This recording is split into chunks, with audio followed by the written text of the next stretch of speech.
Hello students, welcome back to our YouTube channel Rampur physics वाले। तो इस वीडियो में असर्शन रीजन बेस्ड क्वेश्चन हम लोग देखने वाले हैं चैप्टर 5 के लिए। तो स्टार्ट करते हैं आज का वीडियो। पता है असर्शन रीजन 2 स्टेटमेंट होते हैं और ऑप्शन दिए होंगे 4 ऑप्शन, उसी में से हमें कोई ऑप्शन को टिक करना है।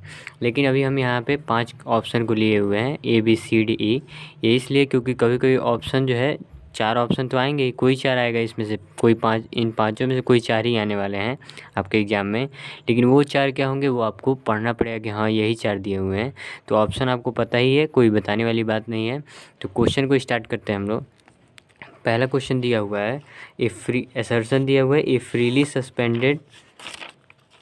एक मिनट, हाँ, पहला क्वेश्चन क्या दिया हुआ है, ए freely suspended magnet points along north south direction.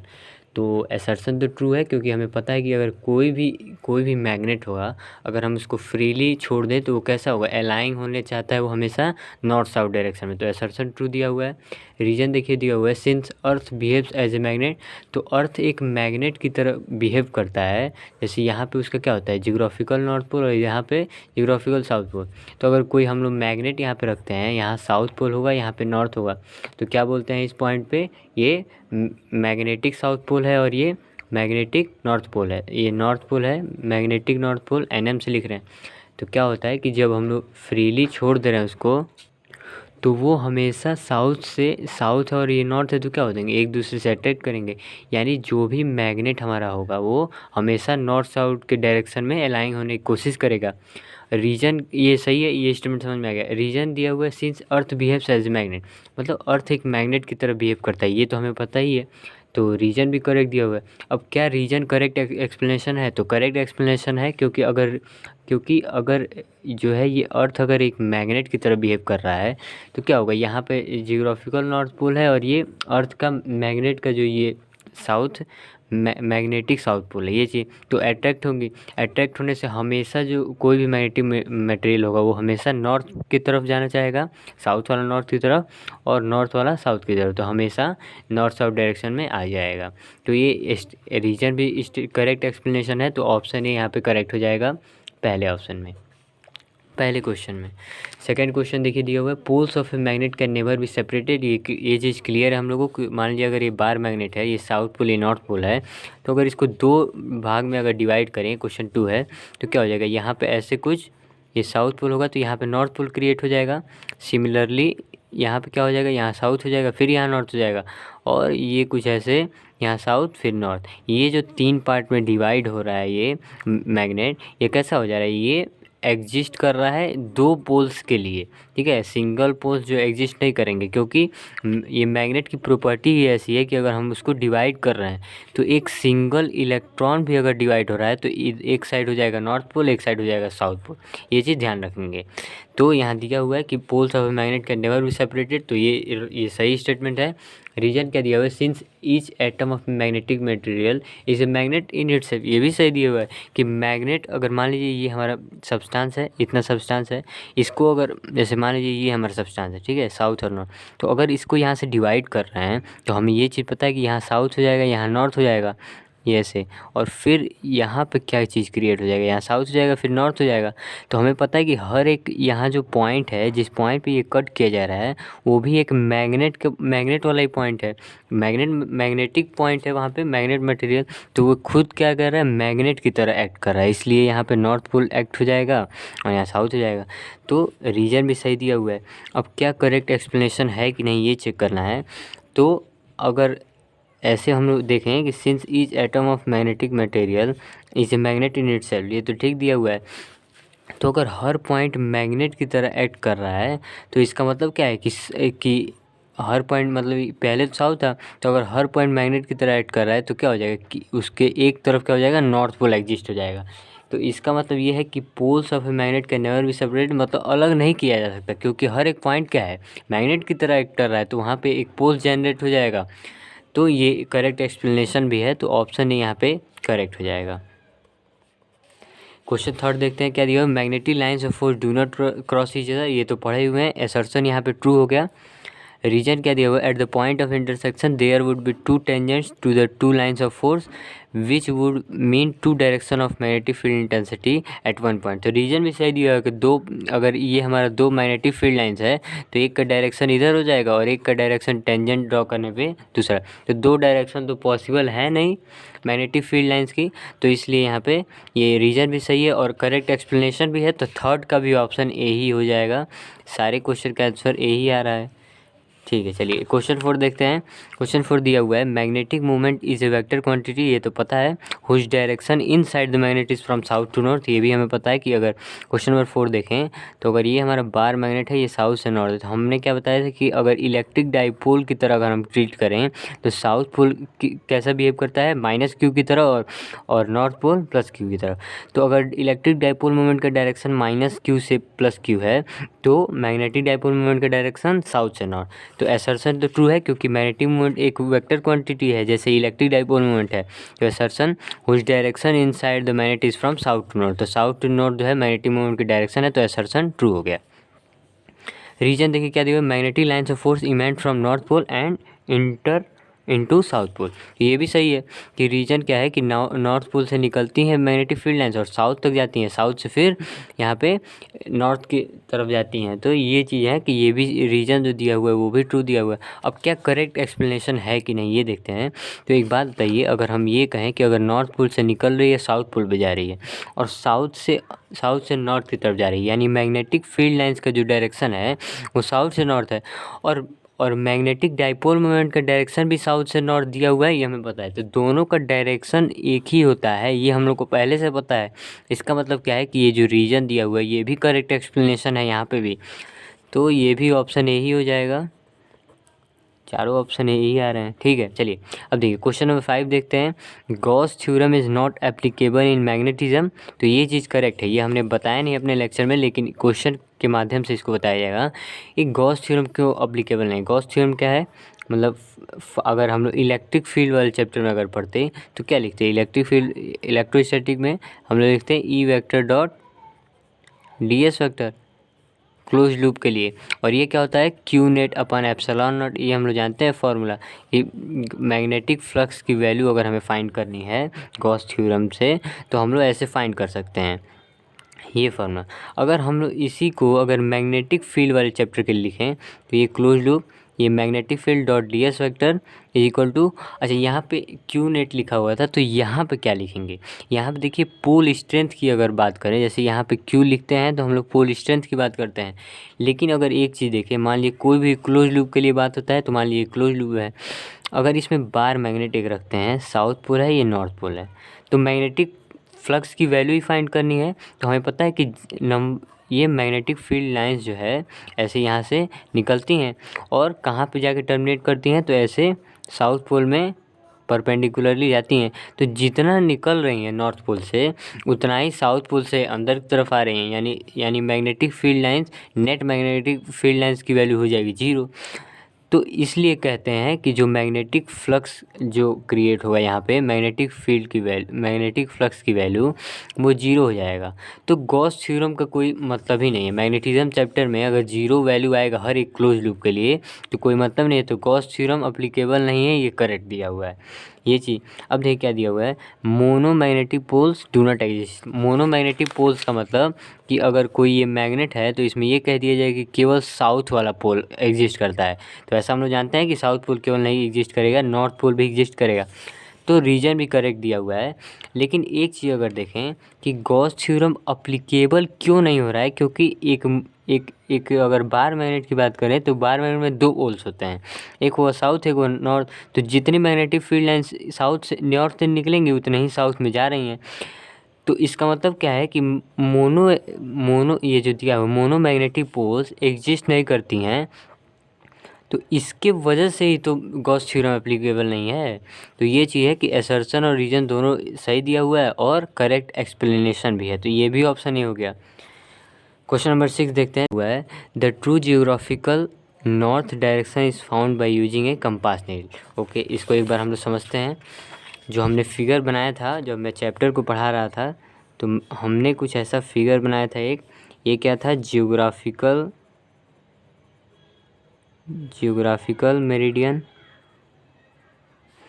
और एक हमने बनाया था मैग्नेटिक मेरिडियन। ठीक है, एक हमने मैग्नेटिक मेरिडियन बनाया था, मैग्नेटिक मेरिडियन। तो हमने क्या कहा था वहाँ पे कि यहाँ पे ये जो एंगल बनता है वो मैग्नेटिक डेक्लिनेशन होता है, और अर्थ की जो टोटल मैग्नेटिक फील्ड की वैल्यू होती है वो मैग्नेटिक मेरिडियन में पाई जाती है। मान लीजिए मैग्नेटिक फील्ड भी है, ये जो एंगल बनता है उसको डेल्टा यानी एंगल ऑफ डीप, ये हॉरिजॉन्टल कंपोनेंट होता है और ये एक वर्टिकल कंपोनेंट होता है। ऐसा अगर हम लोग कंपोनेंट फॉर्म अगर तैयार कर लें तो ये चीज़। अब क्वेश्चन में क्या दिया हुआ है यही समझने वाले हैं। The true geographical north direction is found by using A compass needle. ठीक है, अब एक अर्थ का सरफेस हम लोग बना लेते हैं, वो भी चीज़ क्लियर कर लेंगे। तो मान लीजिए यहाँ पे कहीं हमारा जियोग्राफिकल नॉर्थ होता है, यहाँ पे जियोग्राफिकल साउथ। तो दिया क्या है कि the true geographical north direction is found by using A compass needle. तो किसी कंपास नीडल का यूज करके हम लोग क्या जियोग्राफिकल नॉर्थ की मतलब जियोग्राफिकल नॉर्थ की डायरेक्शन को पता कर सकते हैं। तो ये चीज़ है रॉन्ग। रॉन्ग क्यों है? मान लीजिए अगर ये हम बात करते हैं मैग्नेटिक अगर मेरिडियन की बात करें तो यहाँ पे क्या होता है, यहाँ पे हो जाता है साउथ, मैग्नेटिक साउथ होता है यहाँ पे, और यहाँ पे मैग्नेटिक नॉर्थ, ये चीज़। अब हमको जब तक ये थीटा की वैल्यू नहीं पता होगी तब तक हम किसी भी डायरेक्शन में इस मैग्नेटिक साउथ को मूव करा सकते हैं। तो थीटा की वैल्यू पता होगी तभी ना हम लोग पता कर सकेंगे कि हाँ इसी जगह पे अर्थ का जो है जियोग्राफिकल नॉर्थ यहाँ पे है। ठीक है, ये चीज़ है। तो यहाँ पे ये रॉन्ग दिया हुआ है कि केवल कंपास से हम लोग ये चीज़ फाइंड कर सकते हैं कि जियोग्राफिकल नॉर्थ कहाँ है। ये चीज़ हमने पहले ही बताया था कि जब तक थीटा की वैल्यू अगर हमें नहीं पता है तब तक हम लोग एक कंपास नीडल से ये नहीं पता कर सकते हैं कि अर्थ की जियोग्राफिकल नॉर्थ कहाँ है, जब तक ये मैग्नेटिक डिक्लिनेशन की वैल्यू नहीं पता है, थीटा की वैल्यू। क्योंकि अगर थीटा नहीं पता है तो हम लोग कहीं भी रोटेट कर देंगे, आगे पीछे ऐसे कहीं भी रोटेट कर सकते हैं। इस मैग्नेटिक मेरिडियन में जो भी ये साउथ जो ये नीडल होगा उसको कहीं भी रोटेट कर सकते हैं। अगर थीटा की वैल्यू कुछ स्पेसिफिक वैल्यू पता हो जाए तो हम लोग पता कर सकते हैं कि हाँ जियोग्राफिकल नॉर्थ की वैल्यू यहाँ है। तो एसर्शन तो रॉन्ग दिया हुआ है, क्योंकि क्या लिखा हुआ है, the true geographical north direction is found by using A compass needle. तो एसर्शन हो गया रॉन्ग, क्योंकि मैग्नेटिक डिक्लिनेशन की भी वैल्यू चाहिए, ये रॉन्ग हो गया। फिर क्या दिया हुआ है, reason the magnetic meridian of the earth is along the axis of rotation, ये भी रॉन्ग दिया हुआ है। देखिए हमें पता है कि एक्सिस ऑफ रोटेशन होता है जियोग्राफिकल मेरिडियन जो रोटेट करता है, मतलब जियोग्राफिकल मेरिडियन ऐसे दिया हुआ है तो जियोग्राफिकल मेरिडियन एक्सिस के साथ जो है रोटेट करता है, ये मैग्नेटिक मेरिडियन नहीं रोटेट करता है। मैग्नेटिक मेरिडियन तो ये वाला प्लेन हो गया ना मैग्नेटिक मेरिडियन, जियोग्राफिकल प्लेन या फिर जियोग्राफिकल मेरिडियन ये हो गया। तो जियोग्राफिकल मेरिडियन रोटेट करता है, एक्सिस ऑफ मतलब अर्थ जो रोटेट करता है वो जियोग्राफिकल मेरिडियन के अलोंग रोटेट करता है, ना कि मैग्नेटिक मेरिडियन। तो ये भी स्टेटमेंट रॉन्ग हो गया। तो दोनों स्टेटमेंट जब रॉन्ग हो जाता है तो देखिए यहाँ पे ऑप्शन हम लिखे हुए हैं ई में, if assertion and reason both incorrect. तो क्वेश्चन नंबर 6 का ऑप्शन ई यहाँ पे करेक्ट हो जाएगा। इसलिए कह रहे हैं कि अगर आपको क्वेश्चन पेपर मिलेगा तो पहले 4 ऑप्शन देखिएगा कि कौन कौन सा है। हमने 5 लेकर आया ताकि क्वेश्चन को हम समझा सकें। अब 4 क्वेश्चन लाएंगे तो कम क्वेश्चन हो जाएगा, बढ़िया बढ़िया क्वेश्चन नहीं आ पाएगा। इसीलिए पाँचों ऑप्शन को लेकर आए हैं जिससे आपके सारे क्वेश्चन को जो है सॉल्व कर दिया जा सके।